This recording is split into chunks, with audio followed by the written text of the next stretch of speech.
Hello, this is a very short story and more of an annoyance than a horror. I was getting into D&D at the time and I found a Waterdeep Dragon Heist game and I managed to get in. I was really excited as this was going to be my first ever time playing D&D.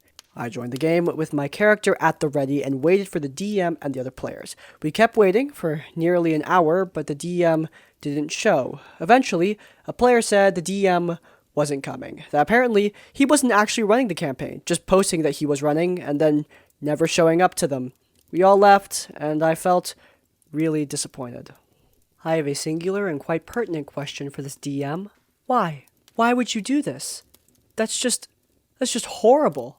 I mean, as a great man once said, I guess some people just want to see the world burn. This quote-unquote DM must be among their number.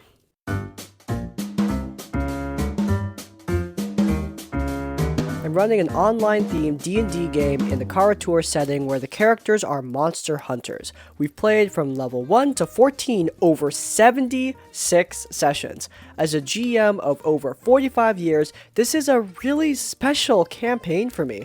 I've worked hard to make it special, my magnum opus of campaigns. I am constantly getting feedback from my players and making it better as we go. We're planning on playing through to level 20. The setting, theme, and all the rules are explained in the LFG post, so players understand what the game is about and why the rules are set up the way they are. The game includes a lot of options, 11 races, 3 of which are custom to the setting, 23 classes, 9 of which are custom to the setting, and a custom monster background with 26 different flavors of monster hunters, each granting special abilities and knowledge. I allow up to 3 feats, one from 3 categories, offensive, defensive, and utility. No multiclassing, mainly because the custom content is not yet balanced for multiclassing. We use standard array with the additional honor ability score. I use optional actions, have an add-on system for alchemy, have pages of custom magic items, have custom exotic weapons with custom weapon properties tied to the setting, and grant additional capabilities learned through downtime. I have only disallowed classes, subclasses, and spells that don't fit into the setting or theme. This was the latest application to my game. So, I read through your house rules and character creation rules and I've come to the conclusion that you hate player choice and player freedom. Now, to give credit where credit is due, some of your rules and character creation guidelines are interesting and fun, but you have set so many restrictions and limits to what your players can do with their characters. First off, the only people I've known to strictly do standard array are control freaks that are afraid of having a bit of unpredictability and randomness in their game, which is almost all the fun of Dungeons and Dragons. Secondly, you restrict so many officially released books and limit what kind of feats a player could take, which removes a lot of player choice. I was going to apply as a Way of the Mercy Monk because I don't like playing spellcasters. I also wanted to heal, and I was gonna grab the skilled feat so I could get proficiency with the herbalism kit, alchemy supplies, and cook utilities to make a kind and jovial medicine man, but you restricted that for reasons I can't figure out because it's a martial class that can heal. I wanted to go with the hermit background and roleplay as a kind older monk from a monastery who wanted to help monster hunters with his herbal remedies. He would have key-based healing and not be a combat-focused character but support, and assisting the party by giving them potions themselves because he's not trained as a monster hunter. He's a monk, but he also still wants to help out, but I can't do that because you've decided you know I want to do with my character more than I know what I want to do with him. Eesh, trust me, I know, words are hard, I get it, but at the same time, whew. Lastly, you seem like someone that'll railroad and convince someone to something specific to fit your vision, and that isn't what D&D is about. You gotta let players have some freedom. Yes, there are mistakes, but mistakes can create really fun moments. I'm sorry if I've come off as whiny or entitled, but this is why I'm typing this up. I want to know your reasons for these restrictions and limitations. If you could answer this question, then I'd gladly shut my trap and let you do you. It's just a genuine question from someone that's been enjoying D&D 5th edition for 7 years and has tried various things to varying successes. I enjoy the vast freedom this game allows, and it bothers me to see so many restrictions in what is supposed to be a game based around choices and imagination. Also, before we get on to the commentary, special thank you to RetroPunk2. This heroic redditor changed the format of the stupid application so it doesn't make my eyes bleed. Thank you, friend. You are most appreciated. Look, asking the DM his reasoning behind the things that he does in his setting, that's sure your prerogative, But at the same time, if you don't like the way the DM runs the game, don't apply. It's really stupid because the DM seems to offer a lot of choice, just not the same choices allowed in official material. And really, the core of it is this. It's the DM's game. The DM and the players are clearly having a good time with the setting that they have run. Now, if this DM is leaking players and no one's joining and people are leaving the game, then that's a whole other problem. But from what I can tell, the DM is running a perfectly fine game and has been for 76 sessions, which, congratulations. That's awesome. But of course, entitled that guy here has to come along and try to spoil the parade. Look, you're not going to like every LFG you see. It's not going to happen. I have seen plenty of LFGs that I would definitely not join. I don't type up a thing to tell them why they're playing D&D wrong. It's not my game. It's not my business. So this happened a few years ago, but I'll do my best to give an accurate account. Me and some friends had just started up Curse of Strahd after having spent the previous year planning a homebrew-ish campaign in a homebrew setting based on our city. We all had fun playing together and no one ever really had a problem aside from the usual zoning out when it's not their turn and whatnot. We did a session 0 so DM could learn our backstories, and then we met up again the next week to start the campaign. Everyone was really excited about a new campaign with all the new characters. There were 3 in our party, but the important players are myself, a blood hunter named Maria, and our rogue, we'll call him Stone. The other party member is blameless here, and the only important thing is that he was a paladin. Stone had never been the disruptive type, maybe a bit quiet sometimes and occasionally checked out when not in combat, but other than that, a totally fine player. And then, Session 1 happened. Somehow, the party found themselves in an old abandoned house, and after clearing out most of it, the DM informed us that the paladin sensed something evil under the floor. Naturally, we found the place where the floor was broken and made our way into the crawl space under the house. We looked around a bit and then we found some sort of undead creature sitting motionless in a far corner. This is where the problem starts. Everyone wants to leave it alone, but Stone decides that he is going to go and poke the thing with his dagger. Needless to say, that did not go well, and his level 2 rogue got knocked off his feet and pinned by the monster. Since I was the only other person down there at the time, I rushed over to shove the thing off of him and try to fend it off. Between myself and Stowe, we managed to kill the thing, but not before it took a few good hits. I had exactly 2 HP left. We made our way over to the hole in the floor where our other party member was waiting with a rope so we could, climb out. Just before I made it to the rope though, Stone tried to convince our very lawful good paladin to pull the rope up and not let me out because I was suspicious? Okay, I don't think I've done anything suspicious up to this point, but hey, maybe he's finally getting into role-playing some more with his character. The paladin, of course, did not listen to this and left the rope down for me to climb out. Stone did not climb out. He stood at the bottom of the rope for a bit, looking up at us. He then says to the DM, "I take my dagger out and I throw it at Maria." DM is confused, and I, the player of Maria, well, I'm a tad peeved. He knows I'm at low HP. Stone reiterates that he wants to throw his dagger at me, and DM reluctantly agrees, saying I'm at half cover because I'm sitting on the floor above where he's standing. At this point, I realize he's serious about this and ask him not to do it. Dude, please don't. You cannot roll low enough to not kill me if you hit. I have 2 hit points left. He just giggles at this, gleefully. Alright, Stone rolls 18 plus modifier hits. Damage rolled 4, and then just like that, my character is laying on the floor and bleeding out. The paladin pulls the rope up before Stone can get out, stranding him in the crawl space, but it was fairly obvious he was conflicted about the situation. Our paladin was a bit of a socially awkward guy, and him and Stone were pretty good friends. On the other hand, murder isn't cool, and what Stone did was pretty uncalled for. Stone spends the next few death saves convincing the paladin not to heal me because I was, you guessed it, suspicious. Nothing to back that, by the way. I just was. Maria tragically bleeds to death on the floor. I'm pretty upset about all this, as I had really liked the character and was super excited about playing her.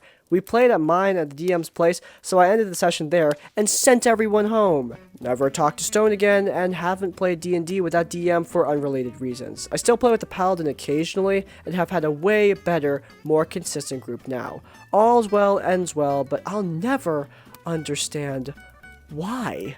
Trying to figure out Stone's reasoning here, well, that would be straying pretty close to the what is true dimension, and if you've seen my Q and plays, then you'd know how much I hate that. So, let's just talk about what could have been done to prevent this. Simply saying no. The DM should not have allowed that dagger throw to happen in the first place. That's really all there is to it to me. The power of saying no is in the DM's hands, and if clearly something bad is happening at the table, I mean, the player behind Maria is clearly not having a good time, you need to at least talk about it. If there are issues arising at the table, you can't let them fester for even a minute. You need to, take a second, pause the game, and figure out if everyone is still having a good time, and if not, you have to talk it out and figure out how to fix this problem. Also, relatively unimportant side note, but what the heck, Paladin? You're just gonna let your friend bleed out on the floor like that? That's nice. Thanks, man. Glad the OP found a better group, though. That's good for them. This is the story of my first exposure to Dungeons & Dragons. I hadn't enjoyed the game at the time, but it did give me a few funny stories to tell, so it took me quite a while to realize just how much of a horror story it really was. Names changed, as is traditional for this place. When I was in high school, I did community theater. My mom volunteered to paint the sets, and we had season tickets, so she was very good friends with the director and her husband. Unless there was a deliberate casting call for children, I was typically the youngest actor on set and the only minor involved with most productions. Theater was where I met Jim. Jim was in college and one of those people closest to my age. My mom loved him, so I was trusted to go just about anywhere at any hour as long as Jim was involved. He figured out rather quickly that I was a nerd, so he asked if I'd be interested in playing D&D with him and his group. They were doing a special Halloween one-shot before starting a new campaign, so it was a perfect time to test out to see if a new player might be interested. Everyone would be making new characters, and I'd have no obligation to go again if I didn't like it. Jim had already told the DM that I was a minor and that I didn't like horror movies, but he'd been assured the plot of this one-shot would be a mystery and I'd be free to join. I was down. Halloween night, Jim picked me up at my house and we drove the hour into the boonies to his DM's house. DM was a much older gentleman named Jack. His wife Anne would be playing as well. Since we were early, Jack and Jim helped me set up my character sheet. Jack explained what everything on the sheet meant, and we put together a pirate. Since it was a one-shot in my first game, Jack let me have a pet too, so I made a rat. Jack had been intending for me to have a parrot to go with the pirate theme, but he was indulgent and let me keep the rat. The last player to be joining the group for the night was Bart, the problem player who would be the bane of my existence. DM Jack explained the rules of the one-shot. Player versus player would be allowed even though he didn't normally allow it, and he'd be pulling from source books he didn't normally allow at his table, meaning there would be new monsters for his regular players, justifying new or weird player classes, and, just in general, be having fun with some new rules. Right off the bat, Bart was annoyed, both in the fact that I was a pirate and the fact that I had a pet. Since the game hadn't even started yet, DM Jack told him that he could change his class and take a pet as well. Bart did not take him up on it, he was just annoyed that I had. We start the game. Everyone introduces their characters and a very basic reason as to why we were out on adventures before ending in our current circumstance. Not even 10 minutes after getting our first clue on the mystery, Bart announces, "He's slitting my throat," and rolls his dice. It was immediately fatal to a level 1 character. He also made an attack on the rat. DM Jack just ruled the rat lost an eye, but still got away. I was furious, but Jack had said PvP was allowed for the one-shot.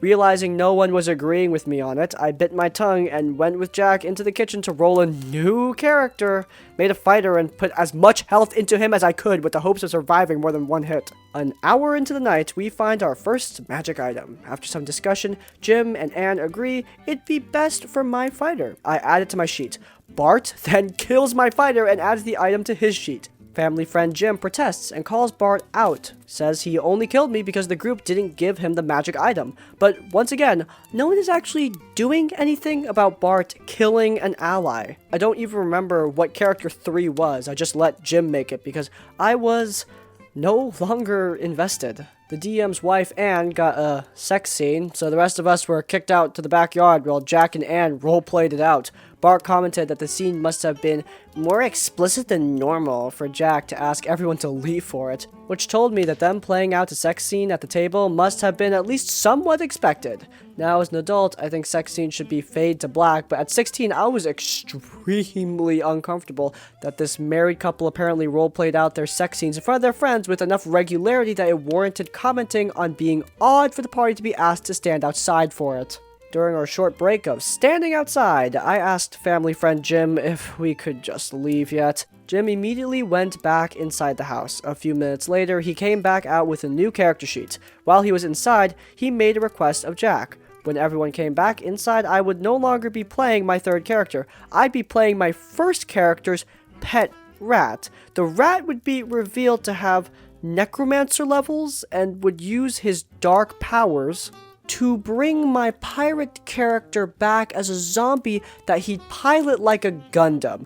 I'd have the rat's necromancer spells as well as my pirate's level 1 skills. He successfully convinced me to finish the game, and I even drew a picture of an eye patch wearing rat riding a zombie version of my pirate into combat on the back of the sheet. The sex scene took way too long. The fact I had time to put together the character and draw that picture is not a point in the game's favor. Bart was livid when we went back inside, and he met my rat with zombie pirate character. He tried to kill me again, but this time Jim and Ann actually defended my character, and DM Jack didn't even let the kill happen. We played for another hour and wrapped up without having ever gotten even remotely close to solving the mystery. On the way home, Jim asked if I wanted to join their new campaign. I told him no. I found out later that while Jim had warned DM Jack that I was a minor, no one had told Bart. Jim told me later that if Bart had realized you were a kid, he wouldn't have targeted me so hard. His logic had been that I was new to D&D and would be easier to fight in PvP than the other two. It wasn't much of an apology, so I didn't accept it. While I remained friends with Jim, I never agreed to another game night with him or his group. I was eventually coaxed into playing another tabletop game by different friends in a different state. It was 10 years before anyone was able to convince me to try D&D again. While I am very invested in D&D these days, I still have no interest in ever touching 3E or 3.5 again. I know some people love it, but I'm never going back to it. I believe in the last episode we also had a terrible game for new players story, and honestly, I still cannot fathom why people do this. They're only ruining the experience for people who want to have that same passion for the game. This guy had a reason, and it is supremely stupid. I do not understand this guy's feeling of triumph by beating someone who's never played D&D before, and I'm assuming has never rolled a D20 before. Yes, I PvP killed this brand new player in the collaborative, cooperative role-playing game. I'm so accomplished. It's beyond my feeble comprehension. This is the final horror story I have from years of playing and DMing online, and will hopefully be my last. Having just finished a year-long homebrew campaign, I wanted to DM a much shorter, maybe 3-month or so campaign with a new group as a breath of fresh air. I interviewed a bunch of people and selected my group. One of them was our problem player, who we'll call Princess. Now, he came across as a very nice guy when I was interviewing him and asked if he could play a character that he'd already prepped but had never had a chance to play. I'd never had a player do this before and told him this was okay, but to understand that backstory hooks wouldn't be present in this campaign, it was basically just a small, independent adventure. He proceeded to send me his character's backstory, and holy crap, it was 11 pages of the most self-masturbatory Mary Sue crap I have ever read. I'm talking stuff like this elven ranger princess being heir to the throne, beloved by her people, descended from dragons, but also flawed because she cares too much, and also left her land and birthright because she couldn't save everyone. It was a bit much, to say the least. There was a lot more about her adventures after leaving home, the exploits of which far outranked that of a level 3 adventurer, the level the players were starting at. But after asking him to tone it down and synthesize his backstory into dot points, I thought it was better. It was not. The first issue arose when generating stats. As I'd explained to everyone, we would be rolling for stats, but with a couple of safety nets in place so that no one would have a character with a terrible array, but everyone would have at least one negative stat. Princess starts huffing and whining that the array he rolled just doesn't feel right. he felt that his elven princess should have at least an 18 before modifiers and no negative stats. I held firm on this and told him that he knew how stats were generated before the game, and when the other players backed me up, he shut up. I had a chat with him after this to ensure that there were no hard feelings, and he seemed content enough. Come to the beginning of the campaign, however, and boy, did Princess show his true colors if he hadn't already. He would constantly make references to his backstory that we'd already agreed wasn't canon in this game. Put on this whole show about being a reluctant, humble, yet good-hearted princess who didn't want to rule, but still expected the players to show deference. Would constantly interrupt the other players and try to force themselves into moments where Princess wasn't even present. The worst part was when his princess got hit by a single attack, and then he immediately fled from the fight, abandoning the party and threatened that the princess would only come back if someone healed her. I had a stern talking to with the player after the first session of this that it was unacceptable behavior and that he would be kicked if it continued this way, and he apologized and agreed to pull it back.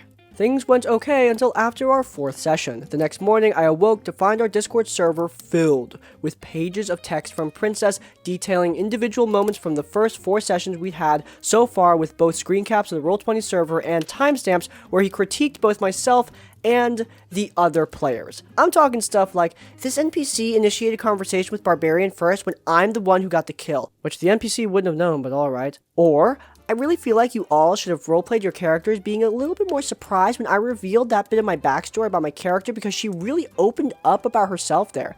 It was insufferable, and I've never seen anything like it. According to him, this was a much friendlier way of voicing his grievances. So this was the breaking point, and the moment I realized I was done with the guy. I wrote in the public chat that if he had so many complaints about the game, then he clearly wasn't happy playing it, and kicked him from the server. I got a message from him a week later on Roll20, hypocritically saying that he really didn't appreciate me announcing kicking him on the public chat before I blocked him there too.